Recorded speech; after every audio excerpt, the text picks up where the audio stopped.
And greetings, saints of the Most High, Shabbat Shalom, and welcome to the Messianic Torah Observer's Sabbath Thoughts and Reflections. I'm Rod Thomas, and I want to thank you for fellowshipping with me here on this blessed day of rest. For it is here that we gather every Shabbat to delve into Yah's eternal words of life, His instructions in righteousness, which happens to be our constitution and the very foundation for our covenant relationship with the Creator of the universe. And as always, beloved, it is our hope, trust, and prayer that this installment of the Messianic Torah Observer's Sabbath Thoughts and Reflections finds you, your families, and fellowships well and blessed. Well, this week's Torah reading is the 56th reading in our 3-year Torah reading cycle, and it is contained in the Sefer, the book of Exodus, Shemot, chapter 13, verses 21 through chapter 15, verse 18. It's a pretty meaty section to read.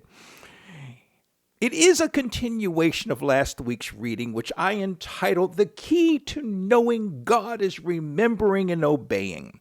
And I'll go ahead and put the link to that post in today's transcript for your convenience over there at the MessianicTorahObserver.org. Now, one of the critically important things that we will see rising to the surface as we journey through these readings, especially as it relates to the Exodus story, is the realities that are associated with Yah's intense desire to dwell with his people.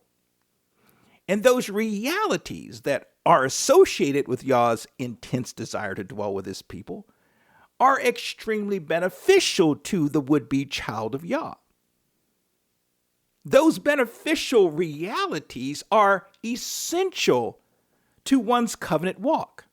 They are extremely beneficial and, dare I say, indispensable to one's goal as a Notzarim, as a chosen one of Yah, which is making it into the kingdom of Yah. Because without those beneficial realities or elements in place, which essentially constitutes Yah's help, his direct assistance, well, one cannot make it into the kingdom. One cannot maintain a true and substantive covenant relationship with him. One cannot keep his Torah, nor maintain his way of life as he requires us to do. We cannot love him, nor can we love others as he requires us to do. Without these beneficial elements or realities, we falter in our faith walk. And the perfect illustrative examples of this can be seen through our years of sojourning in the Sinai wilderness. For when we were faithful in our walk, Yah kept us. He provided for us. He protected us. He guided us. He blessed us. He taught us. But when we were unfaithful in our walk, Yah would for a time withdraw his protection, his provision, his blessings, his guidance, his favor from us, and so forth.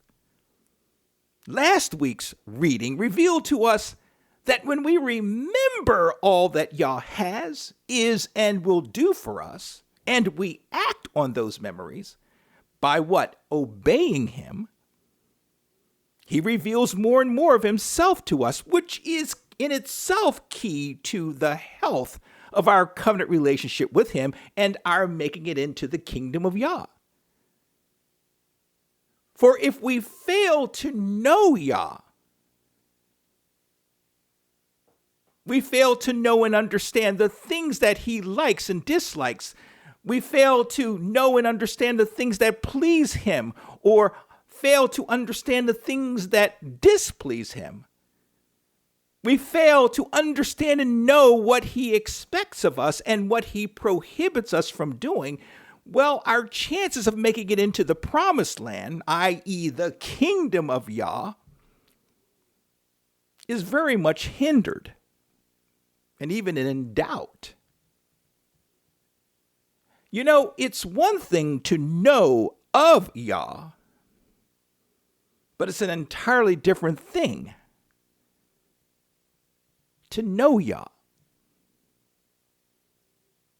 For a great many souls on this planet know of Yah.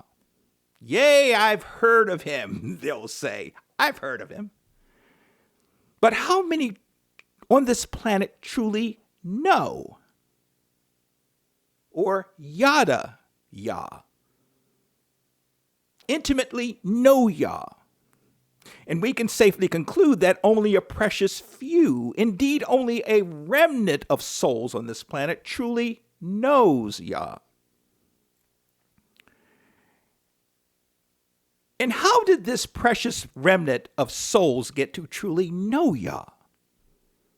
Through their steadfast remembrance of him and his ways, and then their faithful obedience to his instructions. Yah told us in last week's reading that he expects us to remember all that we were to experience and witness in our exodus from Mitzrayim, from Egypt, and our journey to Canaan. And that we recall, that we recite, that we explain to our little ones, our babies, those things that we experienced and witnessed. That we demonstrate to them and to one another the principles and statutes that we conveyed, that he, Yah, conveyed to us in our journey. In our reading today, beloved, we will see the crucial element and realities of Yah's guidance and protection that he provides to his chosen ones. We will see that he is more than capable and willing to guide and protect those that are his. That he will lead us to his promised land, that is, his glorious kingdom. And in the process, fight for us along the way. And we learn that without his guidance and his protection, we will not make it into the promised land. But we will succumb to the enemy. We will die, not just physically, but spiritually. You see, beloved, Yah didn't preserve this amazing story of our exodus from Egypt, from Mitzrayim, servitude, as just a historical marker for us to reference from time to time. But rather, he preserved this story to teach us eternal life and spiritual lessons. And most importantly, he preserved this story to reveal himself to us and to show us just how desirous he is to dwell with us. But that dwelling comes about only on his exacting terms. He calls the shots. He establishes the course of our walk. And in the process, he requires that we give over to him every aspect of our lives. That we trust him. That we call out to him. That we follow his instructions. That we seek his face. That we earnestly seek to know and understand him. And that we are obedient to him. Obedient to his word, obedient to his instructions in righteousness, that we conform to the very image of his Son, Yehoshua Messiah. And if we do all these things, Yah promises to take care of us forever. Forever's a long time. Our master admonished us to first and foremost do what? Seek Yah's kingdom and his righteousness. Matthew chapter 6, verse 33. And if we are successful, or if we're successful in doing that, that is seeking his kingdom and his righteousness, Yah, his Father, our Father, will take care of us. He will provide, he will guide, he will protect, he will do everything we need to flourish and to successfully make it to the kingdom. Yah's way is the only way to freedom and eternal life. And so it is incumbent upon us to choose life and not death, as stated in Deuteronomy chapter 30, verse 19. And we do so by loving Yah, obeying his voice, cleaving to him as he guides us to the promised land and protects us from our enemies. Beloved, we're going to need Yah's guidance and protection more than we've ever needed in the past as we enter the dark days ahead. The world has seemingly gone past the point of redemption and is primed for Yah's judgment and wrath to come. The enemy, seeing he has but a short time remaining, is rallying his forces and is ramping up for major assaults against us. And we cannot make the journey that is laid out before us on our own accord. We need Yah today. We need him now. So I've elected to entitle today's discussion, Walking in God's Divine Guidance and Protection. This is a discussion on the 56th Torah reading of our 3-year Torah reading cycle. Because this week's reading is so meaty in terms of its content and length, for the sake of time, I invite you to read the text on your own, either along with this reading or discussion or outside of it. And for this post, I will focus exclusively on the commentary of our reading. Let's begin. Yah walks before and with his people. We find in chapter 13, verse 21 of our reading, Exodus, of course, Shemot, how Yah walked before and with us during the day. And walk is ho-lake. Ho-lake. Yah physically and visually manifested himself in a cloud pillar by day to guide us along our route out of Mitzrayim, out of Egypt. And at night, Yah manifested himself in a fire pillar to illuminate our way so that we would not stumble in the dark as we journeyed during night hours. Indeed, as we come out from Mitzrayim, Egypt, Babylon, even the world, our walk does not have off hours. We have an appointment with destiny, the kingdom, to keep. And the enemy is right on our heels. So we must keep going, knowing that Yah is with us and before us, guiding us and illuminating our way, even in the darkest hours. In these two physical and visual manifestations, I'm talking about the pillars of cloud and fire, Yah was continuing to reveal himself to us.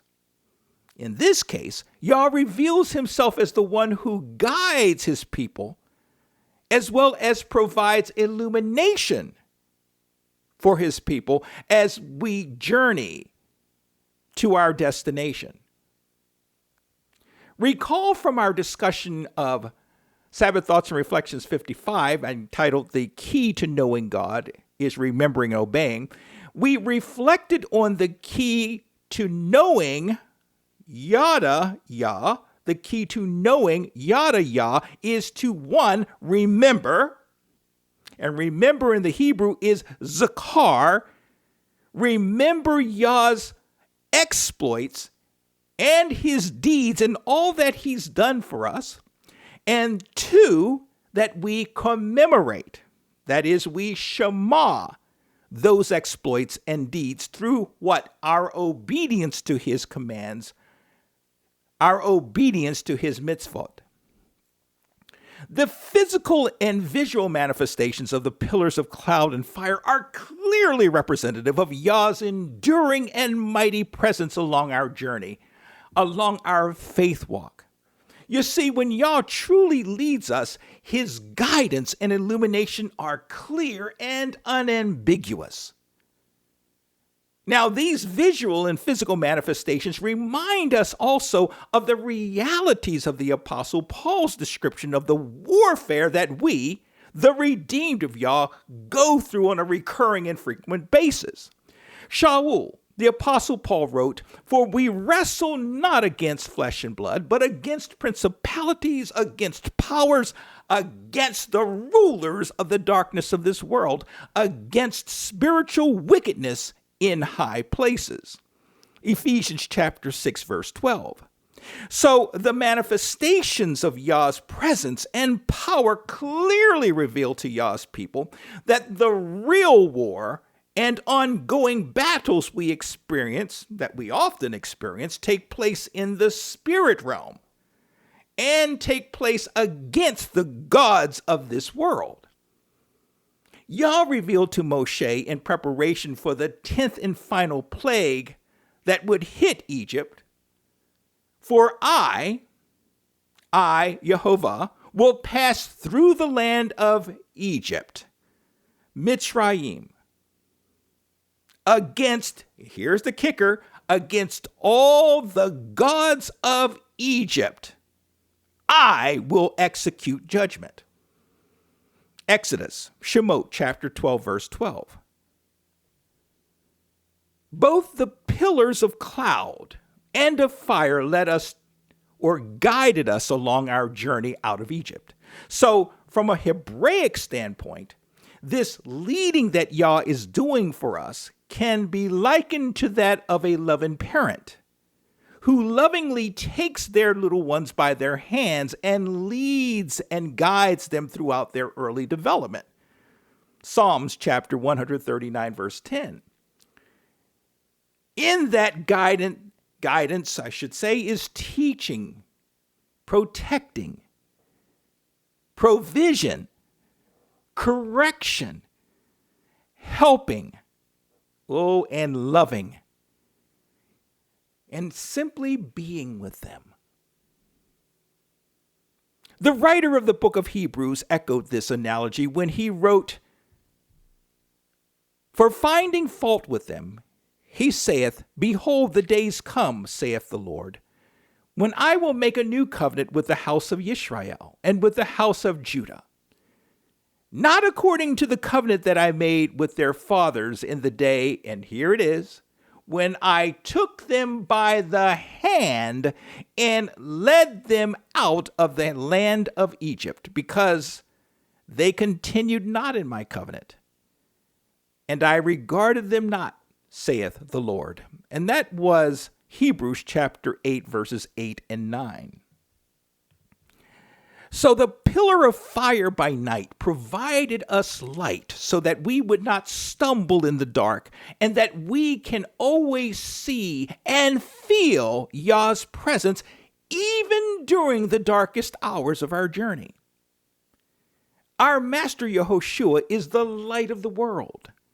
This means that he illuminates for the world the only path one can take to a covenant relationship with the Almighty and towards and to the kingdom, our promised land, so to speak.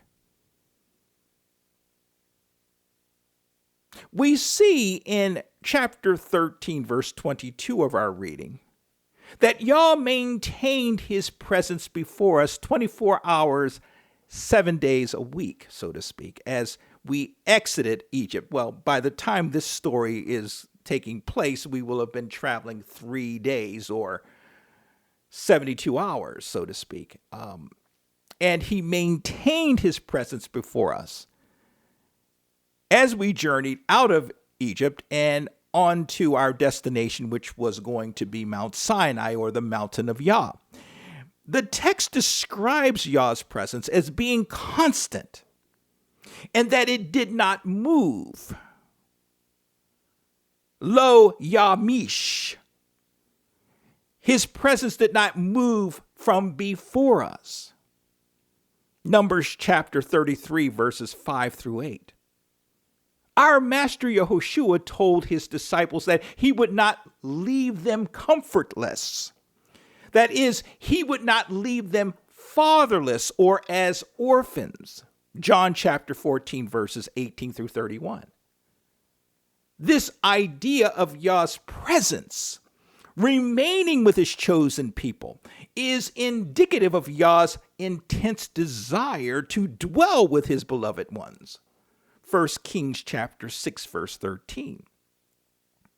A writer of one of the Psalms passages echoed this very sentiment when he wrote, "Yea, though I walk through the valley of the shadow of death, I will fear no evil, because thy rod and staff, they comfort me." Chapter 23, verse 4. The prophet Isaiah, Yeshayahu, wrote that Yah will not forsake his people. Chapter 41, verse 17. So the question that must be answered here, however, is who the ones are that Yah considers his people. Clearly, those that walk in a covenant relationship with him and who believe in him and who love him with their entire being and who love one another as they love themselves. John chapter 13, verse 34.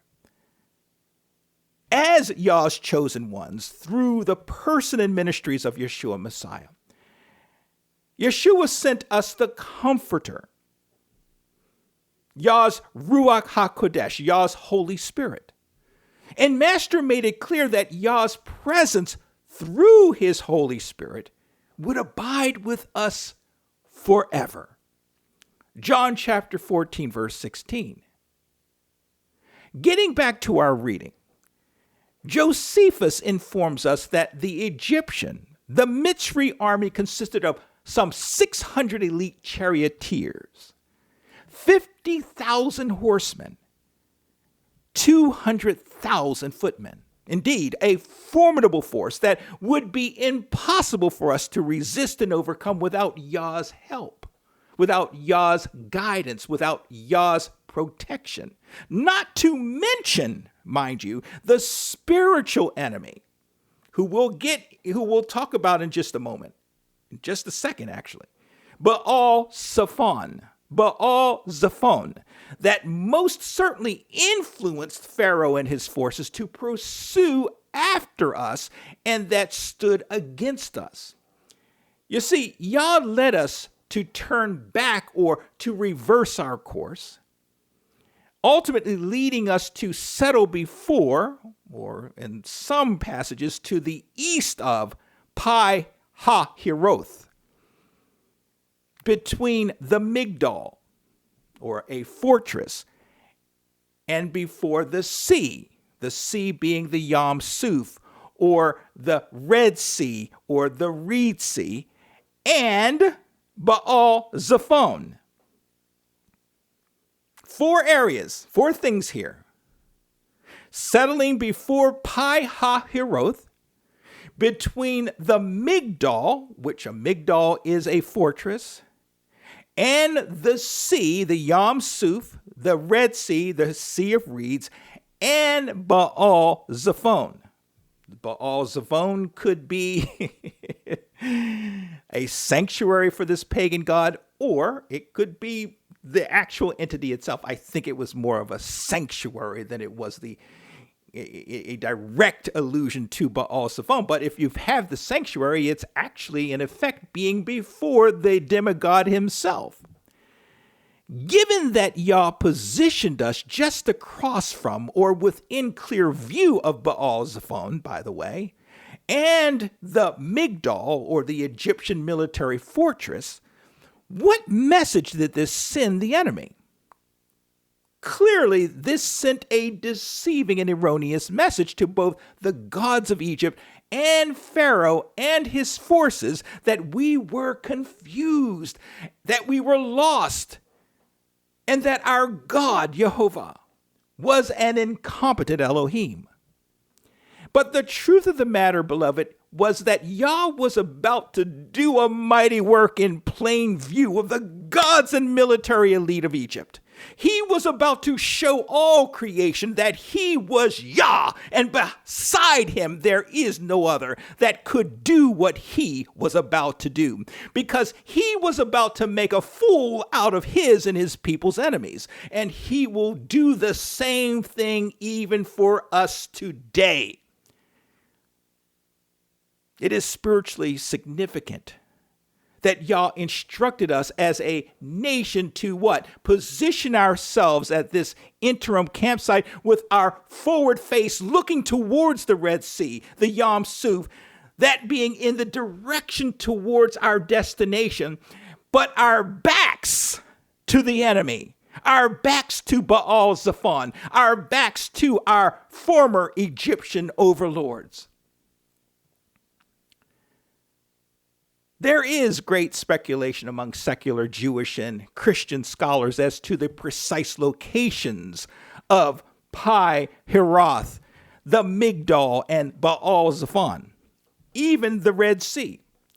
The lack of any verifiable archaeological remnants of these places has led some of these scholars to even doubt that the Exodus took place, that the parting of the Yam Suf, or the Red Sea, or the Sea of Reeds, whatever, was some form of natural event and not that magnificent, miraculous event that Cecil B. DeMille so brilliantly portrayed in his legendary film, The Ten Commandments, back in the day. Many of these naysayers contend that the sea or body of water in this story is not the Red Sea at all. And this is believed to have been recorded in error in the Latin Vulgate, and the KJV was drawn or created from the Latin Vulgate. But that in reality, the sea in question was the Reed Sea. The Reed Sea, the Sea of Reeds, as known to us today, is little more than a swampy marsh that happens to be festooned with reeds. That being the case, that great parting of the sea by Yah, according to the naysayers, would have been nowhere as spectacular as the scriptures or the movies portray. In fact, there'd be no real parting of the waters of the Reed Sea because there is more reed than water.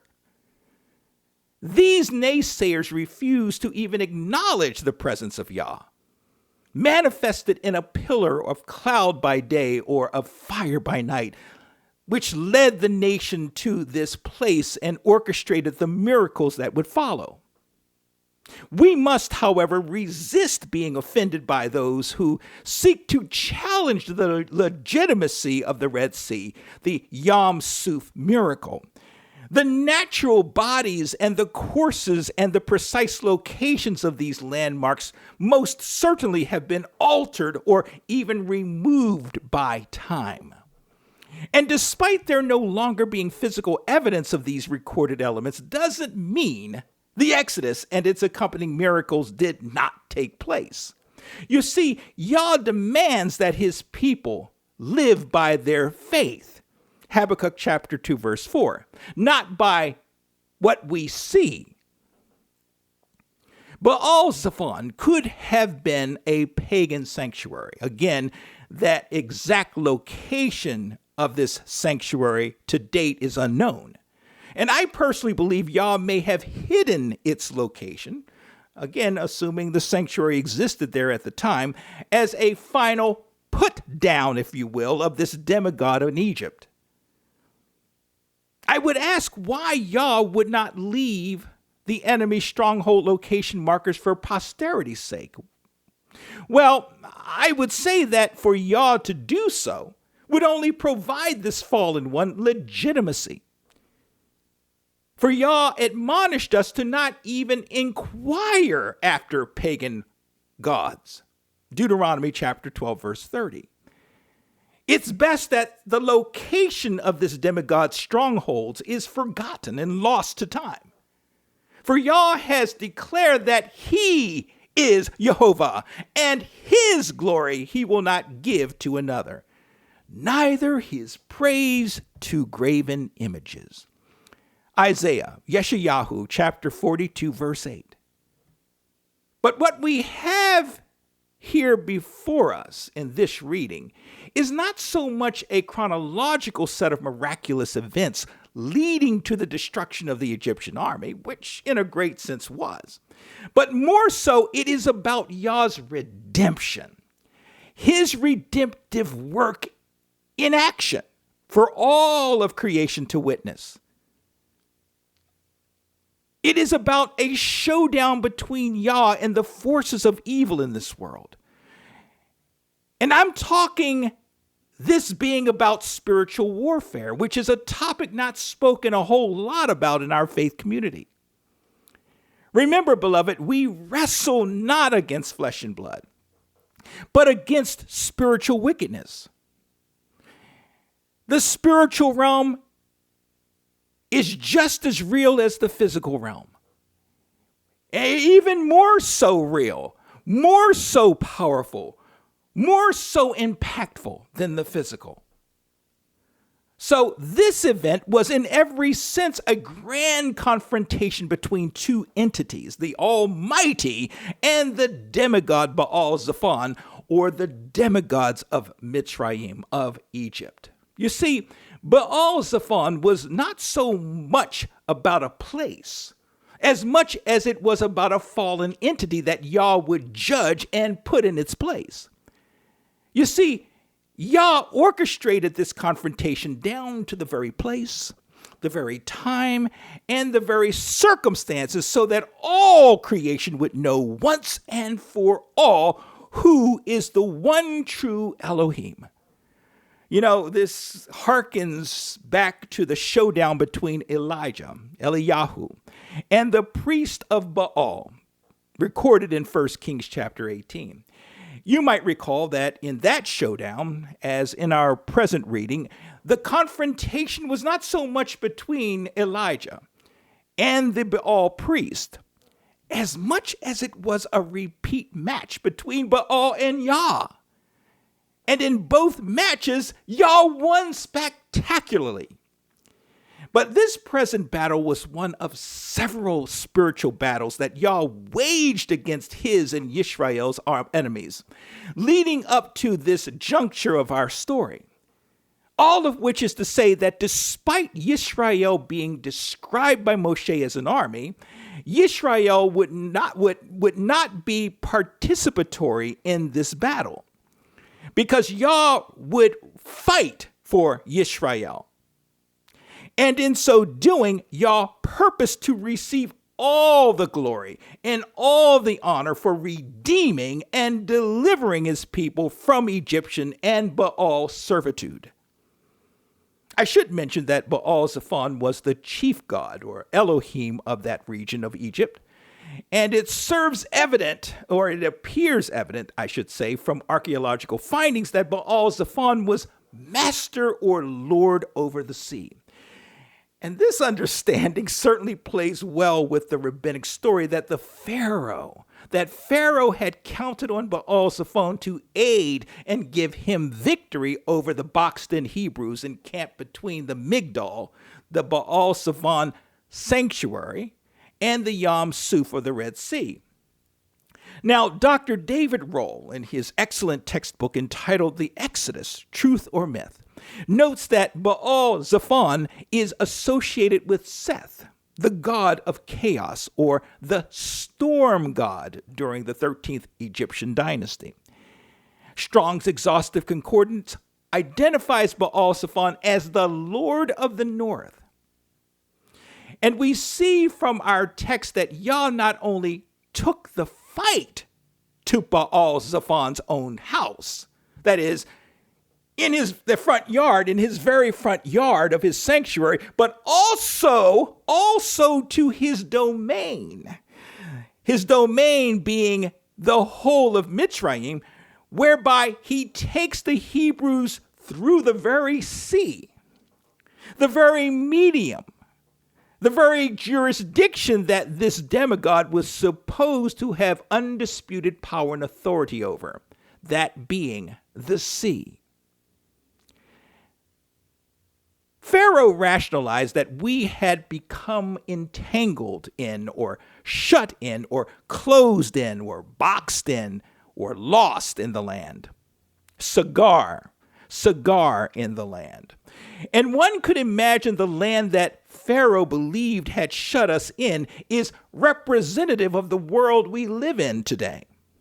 The world does at times seem to have the tendency of shutting us in, of entangling us, such that at various times throughout our walk with Messiah, we may appear as being without hope and primed for complete and utter defeat by the enemy. But if we are fully led by Yah, appearances, at least to the world, will be deceiving. For Yah wants us to recognize that despite all appearances, to the contrary, He's got us. He is in control over the lives of those He is in covenant with. And when all is said and done, beloved, there will be no doubt that Yah has successfully guided us through our sojourn in this world. And when necessary, He fought for us. That Yah redeemed and delivered us from the servitude and entanglements of this world and the enemy. Yah is forever walking with and before us. He neither slumbers nor sleeps. Psalms chapter 121, verse 4. When it erroneously appears that Yah has put us in harm's way, Yah explains to Moshe his strategy and purpose, and that is to cause Pharaoh and his forces to move past their desire to let us go, and for them to return to their high-handed arrogance towards us, especially upon hearing reports that we had turned back from our original path out from Egypt and had encamped on the shore of the Yam Suf. For Yah knows human nature, and He reads and understands. He discerns the hearts of men. Proverbs chapter 18, verse 2. Before destruction, the heart of a person is proud, but humility comes before honor. Yirmiyahu, chapter 17, verse 10. I, Yah, search the heart. I try the reins meaning the inner workings of a person that is believed to control his or her emotions and affections. I, Yah, search the heart. I try the reins, even to give every man according to his ways and according to the fruit of his doing. Jeremiah again, chapter 20, verse 12.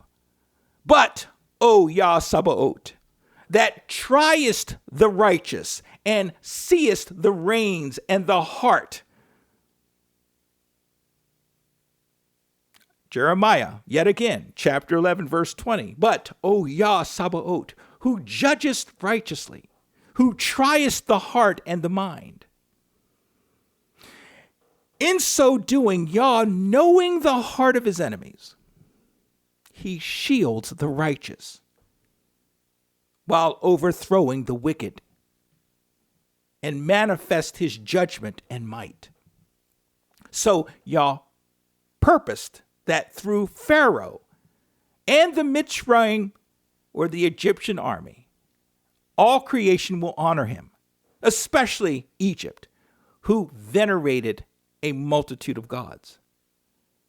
So we find Pharaoh's and Mitzrayim's, Egypt's attitudes officially changed towards us as we encamped before the sea. Despite the nation previously being anxious to see us leave their country, just a short time ago, just a short 3 days ago. Recall previously that at his thrusting us from his country, that Pharaoh asked Moshe to intercede on his behalf to Yah. He said, ask Yah to bless me. But we see here that Pharaoh has assembled his best charioteers, and all his fighting forces, and has set them out to confront us on the shores of the Yam Suf, the Red Sea. So Yah's humbling of Pharaoh proved short-lived English text suggests that Yah somehow, some way changed Pharaoh's heart, causing him to change his mind and attitude towards us. Thus, it would erroneously appear that Yah was setting Pharaoh up for a great fall by conducting a heart change. But the truth of the matter, beloved, is that Pharaoh's heart was already evil towards us. It was Yah's actions, however, that of having us circle back around and settle by the Yam Suf, that gave the enemy the false appearance that Yah had either abandoned his people or that Yah didn't know what he was doing, that brought to the surface Pharaoh's and his court's true evil dispositions. The heart was already evil and existed. It's just that the actions that Yah made us do drew out that once humbled heart. The righteousness of Yah exposes the evil of the unrighteous of this world. So Yah, in effect, becomes a weight, a driving occupation upon the minds and hearts of the unrighteous. And so Pharaoh acted upon his evil heart. Jeremiah chapter 17, verse 9. And the American Standard Version reads, "The heart is deceitful above all things, and it is exceedingly corrupt or wicked." And he leads his army, Pharaoh, in pursuit of Yah's people, not fully realizing that he was leading his army into a fight against the creator of the universe. Psalm chapter 2, verses 1 and 2. "Why do the heathen rage and the people imagine a vain thing? The kings of the earth set themselves and the rulers take counsel together against Jehovah and against his anointed." Then we find in verses 10 through 14 of chapter 14 that upon seeing the Egyptian forces approaching, the people with great fear, one, cry out to Yah, and two, openly criticize Moshe for his seeming incompetence. The naysayers complain to Moshe, "Was it for lack of graves in Mitzrayim, in Egypt, that you have taken us away to die here in the desert?" Verse 11 of chapter 14. Indeed, this sentiment was just the second of numerous murmurings that would punctuate, that would manifest throughout our sojourn in the wilderness. The first such dissension against Moshe was back in Mitzrayim, remember? When we were forced to make brick without the provision of straw from our taskmasters? Back in chapter 5, verses 21 through 23 of Exodus. So I guess it's human nature to turn against Yah and his anointed, his chosen ones, when life appears to get difficult. But rather, Abba wants us to not get mad, but get glad, and to call out to him, and to seek his salvation, his Yeshua, his deliverance during those difficult times. And then for us to stand firm and witness his Yeshua, his deliverance, his salvation. Yah intends to fight for his chosen ones, to deliver them. He's already redeemed him and us from the enemy and the world with the blood of his Pesach Yeshua Messiah. John chapter 1, verses 29 and 36. And yes, the enemy will rail against us and the redemption that Yah has wrought on our behalf. But if we are obedient and faithful, Yah will fight on our behalf. He will fight against our enemies, both the physical ones and the spiritual ones. And as much as it becomes our nature to doubt and wish we were back in Mitzrayim, back in Egypt, where life seemed better to us, at least when compared to the challenges we are going through at the time, it falls upon us to hold our peace and allow Yah to do what he does. and that is to deliver, to rescue, to save, to Yeshua. And in the process, we grow and learn to trust him. Mitzrayim, Egypt, holds only death for us. That is, the world holds only death for us. As appealing as it may seem, we latched on to Yah, onto this faith of ours. Why? Because we recognize this reality. So regardless of how difficult things may get in our redeemed lives, it behooves us to obediently trust Yah and steadfastly anticipate his Yeshua, his deliverance, his salvation, his relief. And so he goes before us to lead us through life and to illuminate our way in the darkness of this world. And when the enemy rallies and assembles itself against us, if we but call upon him, Yah will come between us and the enemy and protect us, as he did when the Mitzri or the Egyptian forces stood against us at the choke point of the Yam Suf, the Red Sea. None of this is to say, however, that in every challenge that we, the redeemed of Mashiach, will experience, Yah will eliminate the threat. I know that sounds counterintuitive, what we've been discussing, but we must remember, some challenges come by permission and will of Yah to either, one, try us, to test us, or to grow us, or two, for purposes to chasten or correct our behavior. Granted, enduring such challenges are usually not going to be pleasant. But ultimately, if we are faithful and obedient of heart,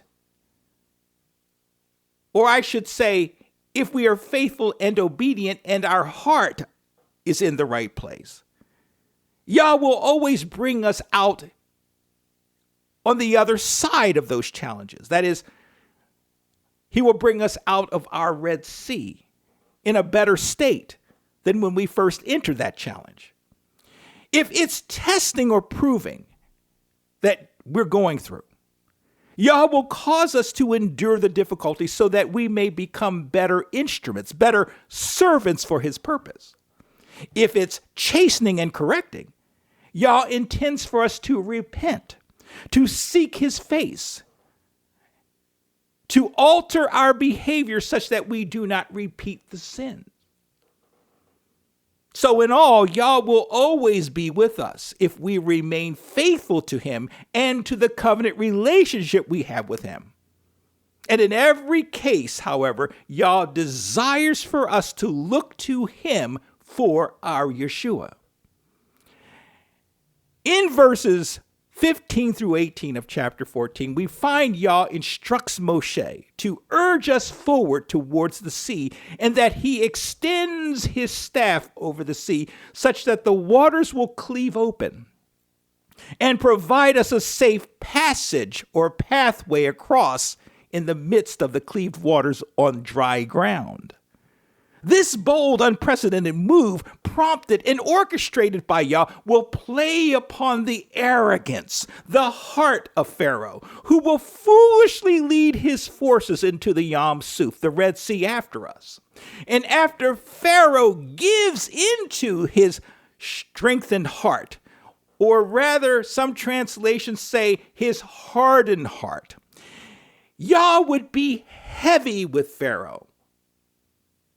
Heavy with Pharaoh. That is, Yah will unleash his power, unleash his wrath upon Mitzrayim, upon Egypt, and show forth his strength, his wisdom, his glory. You see, Yah is always playing 3D chess while the world, even the enemy, is ignorantly playing checkers, foolishly believing they know better than Yah. that their arms happened to be long enough to successfully box with Elohim.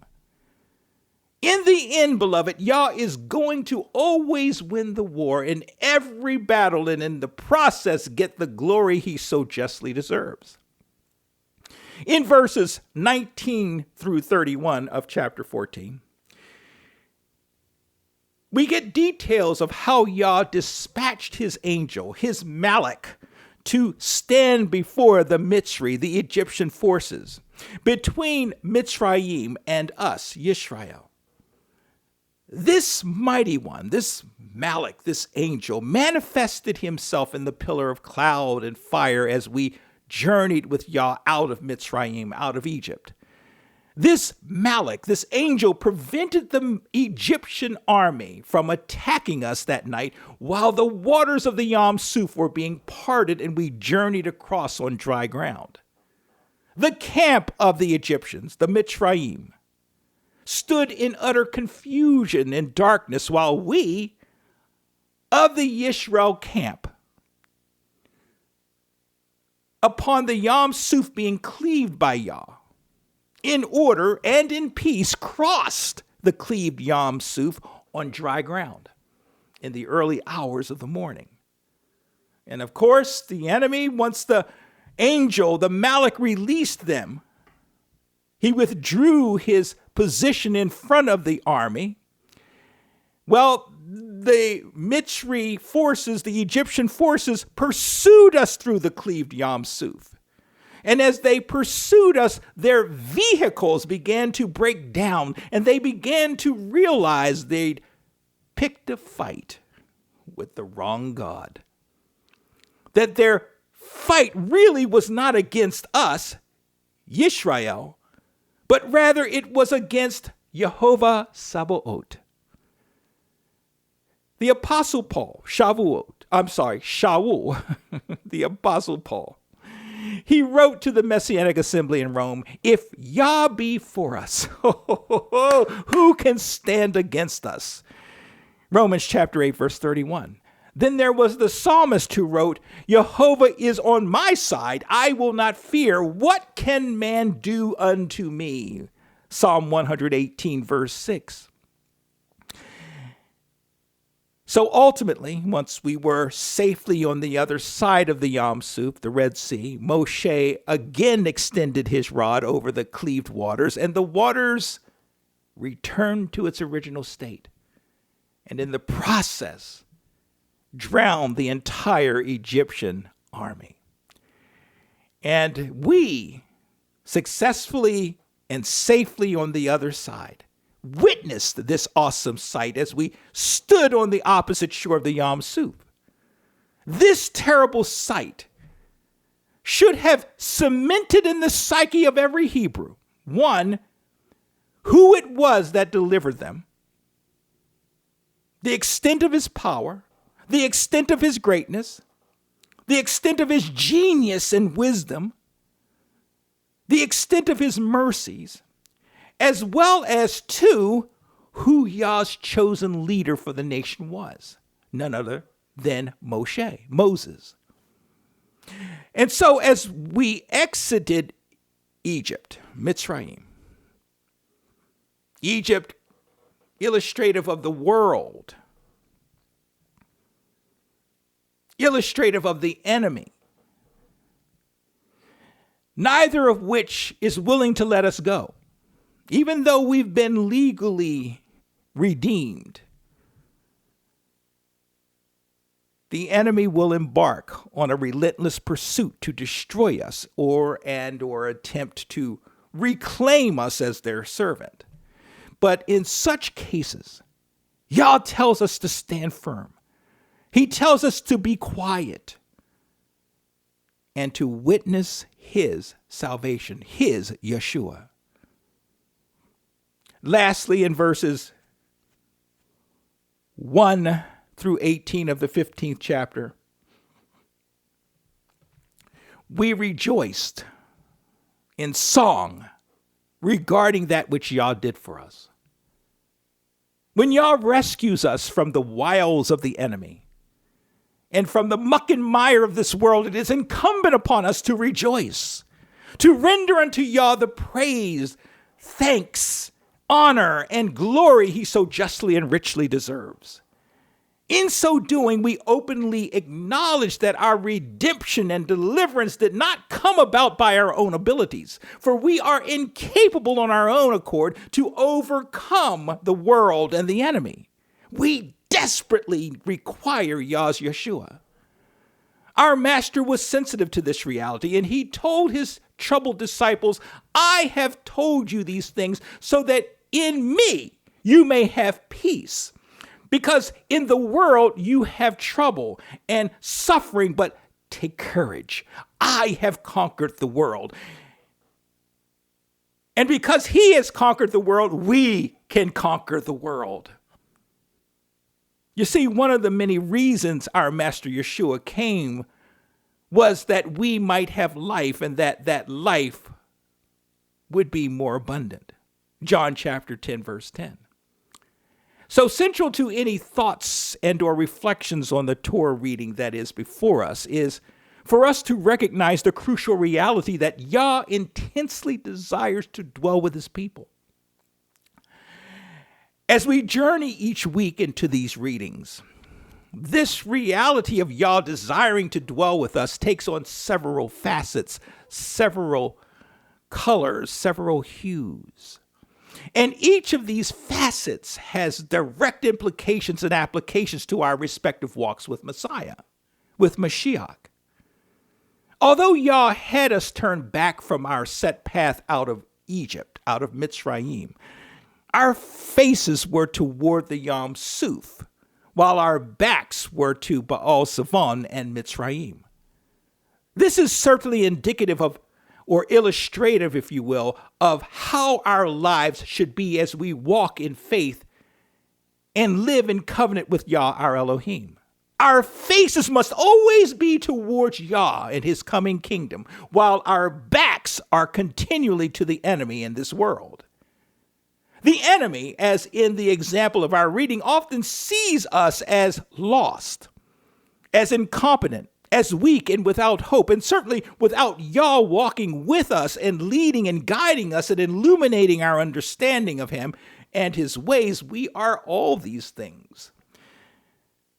The Apostle Shaul, in his first letter to the Messianic Assembly in Corinth, applied the lesson of the Red Sea crossing to the mandate of baptism or water immersion. Our crossing the Yam Suf was representative of our redemption and our affiliation and our kingdom status. 1 Corinthians chapter 10, verse 2. Redeemed from the perspective that our ownership has changed hands from that of the enemy, Mitzrayim and the gods of Mitzrayim, to that of Yah exclusively. Yah has claimed rightful and legal ownership of us as a people and as individuals whom he has selected from all the nation peoples of the earth. We are redeemed from the world and the enemy and now belong to him. Affiliated. We are affiliated through our baptism in the Red Sea. We are affiliated as a redeemed people then. We henceforth would be exclusively identified and linked to Yehovah. We are the people of Elohim, the people of Yehovah. Our baptism in the Red Sea is symbolic of our new status in that we were once dead in Egypt, in the world, but in our coming out from the world, we have now been made alive and made servants of Yah through Yehoshua Messiah. We're no longer dead, beloved. We are so much alive, just as our Master Yeshua is alive. Yah's salvation, his Yeshua, is rendered unto his people by his outstretched arm. Yehoshua Mashiach is often referred to by Jewish sages as Yah's right arm. Isaiah chapter 53, verse 1. He delivered us by a mighty hand. We were boxed in by the mountains, by the Mitzri forces, the Egyptian forces, and the sea, the Yam Suf. We were seemingly facing impossible odds against us, but Yah miraculously rescued us from that impossible situation.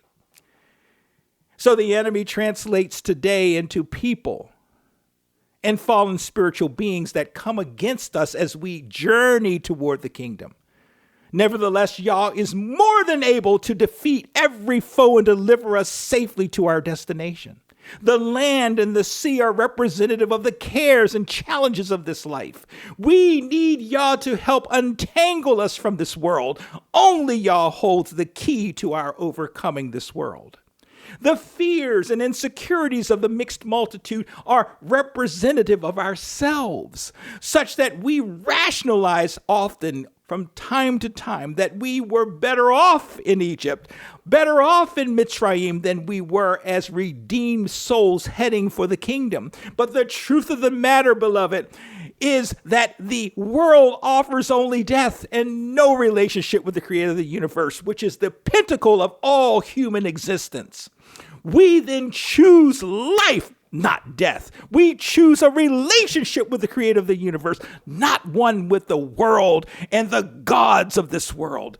For eye has not seen, beloved, nor ear has heard, nor has entered into the imagination of humankind the things that our Elohim has in store for his chosen ones.